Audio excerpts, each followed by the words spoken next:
রাজ্যের অন্যতম এলিট হাসপাতালে আরজি করে ঘটে গেছে মর্মান্তিক ঘটনা। নৃশংসভাবে ধর্ষিতা ও খুন হয়েছেন তরুণী পড়ুয়া চিকিৎসক তিলোত্তমা।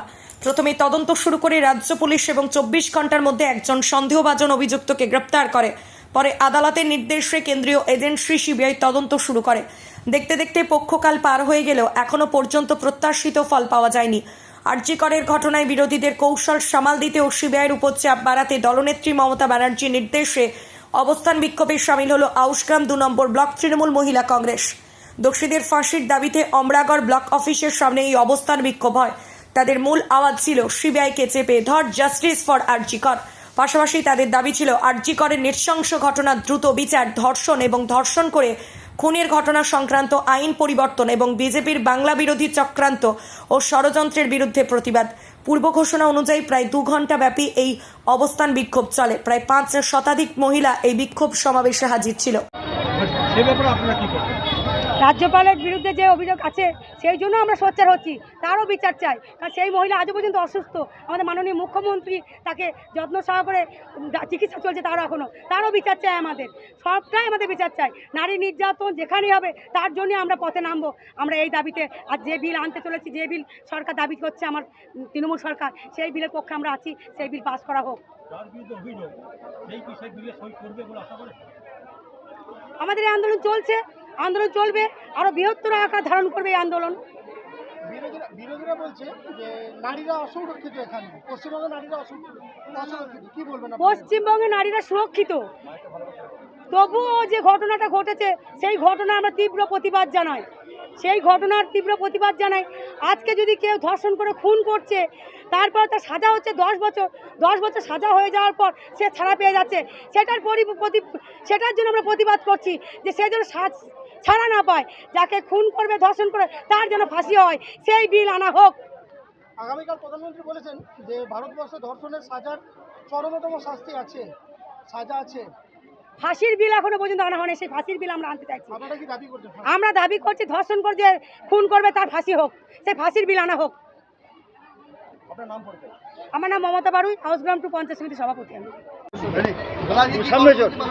আজ মূলত আমাদের মাননীয় মুখ্যমন্ত্রীর যে নির্দেশ, সেইটা কিন্তু আমরা অক্ষরে অক্ষরে পালন করছি। আমাদের সেনাপতি অভিষেক ব্যানার্জির নির্দেশ, সেটা আমরা অক্ষরে অক্ষরে পালন করছি। আমাদের রবীন্দ্রনাথ চট্টোপাধ্যায়ের যে নির্দেশ, সেটা আমরা অক্ষরে অক্ষরে পালন করছি। গতকাল বেদিয়া বাস স্ট্যান্ড হইতে হাততলা পর্যন্ত মিছিল করে অবস্থান। আজ আমাদের ওই নারী শক্তি যে মহাশক্তি, সেইটা আউশগ্রাম বিধানসভার আউশগ্রাম 2 নম্বর ব্লকের আজকে এই আমার ব্লক অফিসের সামনে যে হাজারে হাজারে মহিলারা, কাতারে কাতারে মহিলারা, 3 থেকে 4 হাজার মহিলা এসে সেই ধর্ণা মঞ্চে সামিল হলেন যে না, আমাদের বাংলার মাটি শক্ত ঘাঁটি, মাননীয় মুখ্যমন্ত্রীর পাশে আছি, মাননীয় অভিষেক ব্যানার্জির আমরা পাশে আছি। তাই তিনাদের বক্তব্য একটাই যে বিজেপি, রাম বাম শ্যাম যে 3টি মানুষ আছেন, তিনারা ওই যে বিভিন্ন রকমের বাংলাকে কলঙ্কিত করতে চাইছেন। তাই বাংলাতে এই কলঙ্কিত চলে না। এইটা উত্তরপ্রদেশের হয়, এইটা যোগী আদিত্যনাথের ওখানে হয়, যে উল্লঙ্গ অবস্থায় মহিলাদিকে নঙ্গ করে রাস্তায় ঘুরান, গাছে পায়ে বেঁধে এধার ওধার দলিত দিকে তিনারা মারেন। কিন্তু আমার এখানে এটা নয়। বাংলার মাটি শক্ত ঘাঁটি, আমরা মাদের সম্মান দিই, আমরা দিদিদের সম্মান দিই, আমরা মাসিদের সম্মান দিই, আমরা পিসিদের সম্মান দিই। অর্থাৎ আমার মা, আমার মেয়ে, আমার পিসি, আমার মাসি, সকলকে নিয়ে আমরা পথ চলি। তাই এই বাংলার যে রাম বাম শ্যাম কলঙ্কিত করতে চাইছেন, এখানে হবে না। তাই আমাদের দিদি প্রধানমন্ত্রীকে, মাননীয় মুখ্যমন্ত্রী, তিনি বলেছেন যে এই আইন চেঞ্জ হোক।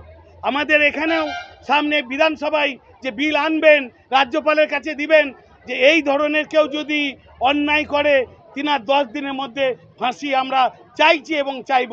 তাই এই মহিলারা সকলেই কিন্তু আর চোখের পড়ার মতো আমার এই আউশগ্রাম 2 নম্বর ব্লকের মহিলাদের আগমন ছিল।